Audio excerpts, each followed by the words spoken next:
without further ado, let's break down all of the Week 5 NFL action, which starts off in Washington.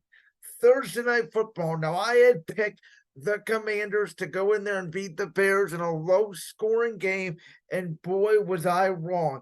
This could have been the DJ Moore breakout game that the Chicago Bears have been waiting for. Justin Fields, DJ Moore was pretty much their whole offense. They obviously got out to that big first half lead, got conservative in the second half. DJ Moore made a couple big plays, including the one big play for his third touchdown of the game to officially seal it. Chicago easily covering the 6.5 points, winning the game 40-20. Now, early on in the season, we all said Chicago looked like a disaster. We all said Washington, after going in there and beating Denver after the comeback week 2, may have looked like the surprise of the league. But after the divisional hard-fought battle against the Eagles in week 4, they laid an egg here against the Bears on Thursday night. I think Sam Howell's an okay quarterback. I don't know if he is the answer. Again, I think Washington is an okay team, somewhere between a 6 and 7,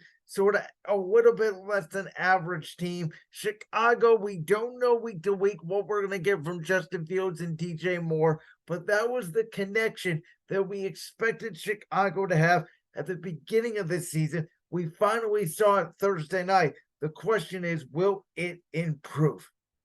And then we go to London, and I picked Buffalo in this matchup. Now, the line was Bills 5.5 on a neutral field, which told you Vegas just thought Buffalo was better than Jacksonville. But Jacksonville stayed for 2 weeks in London. We did not know how they were going to react after crushing Atlanta. And I got to tell you, Trevor Lawrence played well. And outside of the 2 fumbles in the red zone that made this game a lot closer than it actually was, Buffalo struggled. I thought Jacksonville played their best defensive game, and I honestly thought they played their best offensive game of the season. Again, they still scored 25 points. Travis Etienne with the 2 touchdowns. After committing 2 fumbles in the red zone, really impressive outing by Jacksonville, who, listen, they're going to be a good team by the end of the year. Doug Peterson's team always start off slow. They should still be the favorite in the AFC South. Buffalo is still good. I'm not notching down Buffalo. I think they match up very well within their division. They'll be there at the end of the year. Speaking of a team that's really good, listen, the Dolphins, I know it was a large spread, 10.5, but I best bet at Miami over the Giants. The Giants only scored 9 offensive points. Their only touchdown was on defense. That under 2-yard pick 6 return. Tua Tagovailoa did not play great. They still had over 400 yards of offense. Now that Achichi, the running back, the backup running back that they have opposite of Mostert, sounds like he's gonna miss some time. But this Dolphins team is just so fast. Tyreek Hill, Jalen Waddle, Raheem Mostert, Tua Tagovailoa at the controls. When he is in rhythm and he can get that first read, and the Giants, who did not play too safety high like the Bills did a couple weeks ago, the Dolphins can be at times a very hard team to stop. We saw that on Sunday. The Giants are not a very good team. Now they go to Buffalo on a Sunday night, and with the way Buffalo lost to Jacksonville in London, I expect Buffalo to bounce back in a big way on Sunday. Okay, this was really the big game I missed of the week. I like New England going in there to win a defensive game against the Saints, whose offense had struggled the first 4 games of the season, and I was wrong. Listen, I didn't love the Saints coming into the year. I still don't, but I really did not like New England going into the year. I don't like their offensive personnel.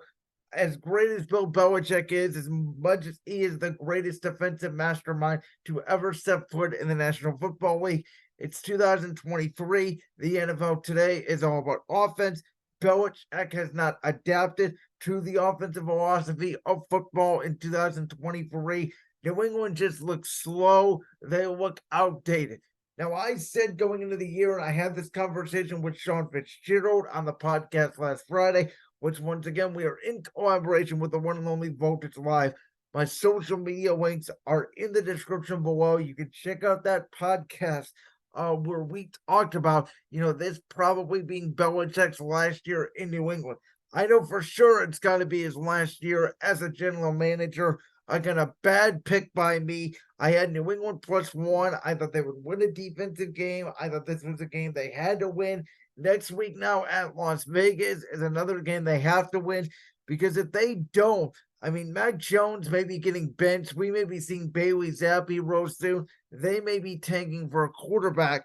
But even if New England does tank for a quarterback, if your weapons are Juju Smith-Schuster and Devontae Parker, even the great Caleb Williams, who of course had that fantastic comeback against Arizona on Saturday, I don't even know if he could really fix this mess right now that's in New England. Speaking of mess, Baltimore should have blown out Pittsburgh. They were favored by 4 points. They dominated the whole game. And then what do you know? Pittsburgh got a blocked punt for a safety that almost turned into a touchdown. They got the forced turnover on Lamar Jackson. Kenny Pickett audibles a bad play call for Matt Canada, throws the ball down the sideline to George Pickens. Touchdown Steelers. Steelers win 17-10 in a defensive game, a very much Raven Steelers game, but a game Baltimore should have absolutely won and should have absolutely dominated. The Ravens have 2 losses this year. Both losses, they were dominating early. Both games they should have won at home against Indianapolis, on the road here against Pittsburgh. And for how bad the Steelers have played, and man, did they look terrible at Houston. They looked terrible week 1 against San Francisco. They did not look great against the Browns. Probably the best game they played was against Vegas, and they didn't even look that good then.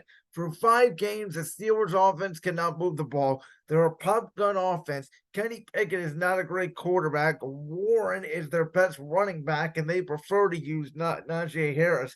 They have one legit weapon with Deontay Johnson and Pat Freiermuth out, that being George Pickens. And Baltimore with Lamar Jackson, Zay Flowers, Odell Beckham, who obviously had to leave the game again. Baltimore should be much better than this. If you're a Ravens fan, you're disappointed right now. 3-2 feels like 2-3, and the Steelers somehow are in first place in the AFC North, a very competitive division. And as I said over the last couple of weeks, we'll talk about this here in a minute, but don't count out the Cincinnati Bengals. Next game, I picked the Colts. I didn't best bet it because, I know Shane Steichen's a new head coach and all, but Tennessee seemed to have Indianapolis' number. But the Colts defeated the Titans 23-16. Anthony Richardson goes down again. It is the Gardner Minshew show, who has played well this season, but Gardner Minshew was always hot and cold. You never know what you're going to get from that quarterback, which makes Indianapolis very tough to predict. Though again, Shane Steichen is a really good coach. They didn't even have to use Jonathan Taylor that much. He is back, obviously. He's got the new contract. But I said going into the year, if Indianapolis were to trade Jonathan Taylor, I would have understood it because of the running back position in today's league. And you saw what Zach Moss did against Tennessee. And for once, Indianapolis was able to tackle Derrick Henry. Yes, DeAndre Hopkins had a good game offensively for Tennessee, but that Burks kid has been a bust. The first round pick they had last year, he cannot constantly separate. And Tennessee's offense, a lot like Pittsburgh, they're very run the ball, pop gun offense, not a lot of explosive plays. And Indianapolis is very clever, right? Moving guys around, running shotgun, under center, pistol, different formations, motions, RPOs, play action, trick plays. I really like what Shane Steichen is doing with the Colts, and it's showing on film. And I said going into the year, the Colts are going to be an 8-9 win team. People laughed at me, and here I still believe it. Next game, we got Houston at Atlanta. Now, this game was interesting because you got CJ Stroud, which a lot of people, including my partner, Josh Unger, really like CJ Stroud. As I mentioned, of course, Unger, my partner on championship ranks. I'm still not sold on CJ Stroud. He's had a nice 5 games. Listen, a lot of people are banging on Bryce Young. I think Carolina just needs receivers, and I really like Anthony Richardson, I just mentioned for the Colts. I don't know if CJ Stroud long term is going to be the franchise answer yet for Houston. I know Desmond Ritter isn't for Atlanta, but Atlanta at least started to throw to Kyle Pitts in the second half. They got Genu Smith involved. They were, of course, able to kick the game winning field goal. Bijan Robinson, that nice catch out of the backfield behind the back for the touchdown. They really need to get him more involved, as I've been saying here for the first 5 weeks of the season. I don't care if they're trying to preserve him. Every time they give the ball to Tyler Algier, he's not going anywhere. Bijan Robinson seems to be a big playmaker for this offense, along with Drake London, who had an incredible catch with almost his helmet coming off down the field late in that game to spark the Atlanta comeback. Listen, I don't know what either of these two teams are. I predicted Atlanta to have 5-6 wins. I thought Houston would have 6 or 7 with all the free agent acquisitions they made. I still think Houston's an okay team. I think Atlanta's an okay team. I think Atlanta has the better weapons. I think Houston has the better defense. The line at 2 points was just right as Atlanta wins it 21-19. But in all reality, these two teams are meh. Speaking of teams that are not meh, how about the Detroit Lions? Obviously, the creative touchdown pass to Sam Laporta, the tight end. That's the creativity that I want offenses to show in 2023. The Lions offense looks really good. Their defense is starting to get sacks. And don't look now, but the Lions are in an NFC North division that is down. Green Bay lost. Minnesota lost. Chicago, even though they won, they don't look great. The Lions could be running away with the NFC North, and they are very much in contention along with San Francisco and Philadelphia. I think now we can put Detroit almost above Dallas as the third team in the NFC. Jared Goff has played really well ever since he got rid of Sean McVay in LA and got to Detroit. I've been a believer in Goff. I think Ben Johnson and him work very well in this system, and you can see it here. Lions crushed Carolina 42-24. Speaking of crushing teams, Cincinnati was in a dogfight a little bit in the third quarter with Arizona, but I said Joe Burrow and Jamar Chase would both bounce back. Unfortunately for me, in a way, I was right because I was facing both of them in fantasy football, and my opponent had Burrow, Chase, and Zach Moss. And so even though I had DJ Moore and Cole Kmet, I was outscored 190-165. Congratulations to my friend Gabe Carrera over there in our fantasy league. We're going to bring him on. He's a Steelers fan when that second Steelers-Browns matchup commences in week 11. But, Burrow and Chase, they bounced back. Everybody was trying to sell their Bengals stock. I said, don't sell your Bengals stock. They're going to be fine. They're going to get back on track. Burrow says he's fine. He practiced all week last week. Did not understand why that Arizona line was only 3 points. I took it. We win the bet there with Cincinnati. Now, the Philadelphia Eagles, a lot of people said they did not play great, and they could have put up 40 points in the LA Rams. But ball control, running the football, play action, big passes to Dallas Goedert, A.J. Brown. The Philadelphia Eagles are 5-0, and they've won 5 different ways. Jalen Carter getting his first start replacing Fletcher Cox could be the best defensive rookie, if not best rookie in all of the National Football League, the way he is already terrorizing games. The Eagles' offensive line took Aaron Donald out of it, and while Cooper Kupp helped the Rams' offense get back on track, their defense is really still Aaron Donald and a bunch of guys. It sort of feels like the Rams are going to be a 6-7 win team. They're going to win games by shootouts. They need to address defense in the draft. They have the right offensive pieces as long as Matthew Stafford stays healthy. But Philadelphia is just the better overall football team. Now, in the Nathaniel Hackett Bowl, I took the Jets plus 1.5.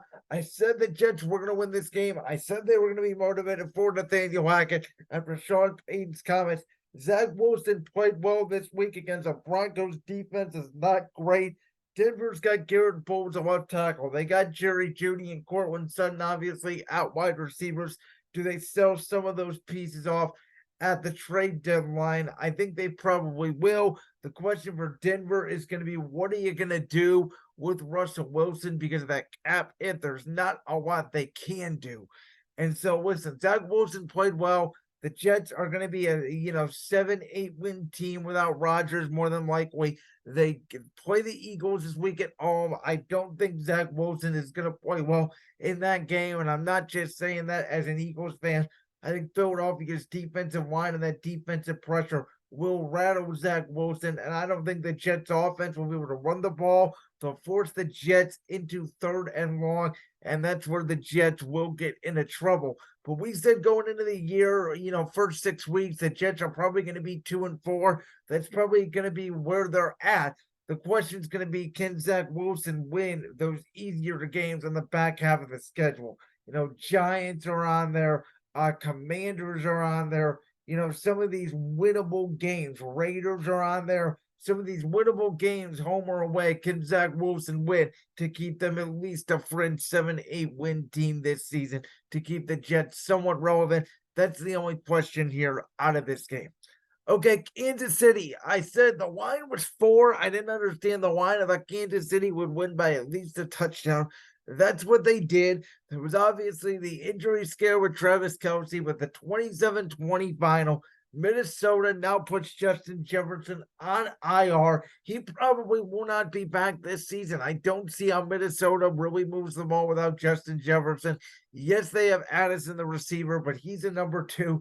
He's not a number 1. That's a huge difference when you put, when you go from a number 2 corner on some teams to being put on the number 1 corner. TJ Hawkinson's a nice tight end. Kirk Cousins is a decent quarterback. Once again, nothing spectacular. And so because of that, I think Minnesota season mostly over. Kansas City wins. They go on. They'll face Denver Thursday night at home. They'll win the game. The question's going to be, will they cover? And then we have Dallas, San Francisco. And Dallas just laid an egg. They were not ready to play. Mike McSleepy, a.k.a. Mike McCarthy, was back at it again. George Kittle wore a shirt that said F Dallas, and boy, did San Francisco F Dallas up, winning it 42-10. It was 21-7 at halftime. It really wasn't a contest after the first quarter. It kind of felt like after the initial face mask penalty by Dallas in the opening drive, and once Fred Warner punched that ball out from Tony Pollard, the game was over from there. And I've been critical of Brock Purdy. I think, Brock Purdy is a very good quarterback. I don't think he's the best quarterback of all time. I don't think he's the next Tom Brady, like some people are trying to say he is. I still think he misses some deep throws down the field and some easy layups, but he was very comfortable in that Shanahan system Sunday night, especially in prime time. That was the best game Brock Purdy had played.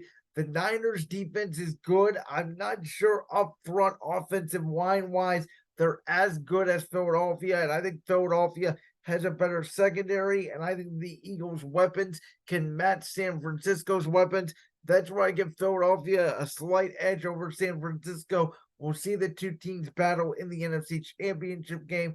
Again, Dallas can beat bad teams. They struggle mostly against the good teams outside of Philadelphia because it's a divisional game. Usually going to always play well against your division rivals. Disappointed by Dallas, who now, again, they're in a very tough stretch here where they got to play the Chargers, the Kellen Moore revenge game next Monday night in Los Angeles. It's pretty much a must win for Dallas. I think they'll play better after getting humiliated. The problem is going to be the Chargers, Kellen Moore, coming off their bye with 2 weeks to prepare for Dallas. We'll see what they scheme up. And then I said I'm not a big believer in Jordan Love, and I like the Raiders' offensive pieces. Now, I thought they'd get Devontae Adams more involved than they did, but at the end of the day, the Raiders were dogged by a point, but they were able to pull it out, 17-13 against Green Bay. A horsepower tackle on Christian Watson may have saved it, but regardless, neither of these two teams are going anywhere. A lot of people think Jordan Love is the franchise quarterback for the Packers. A lot of Jordan Love's production came week 1 against Chicago and then week 3 in the second half against the Saints.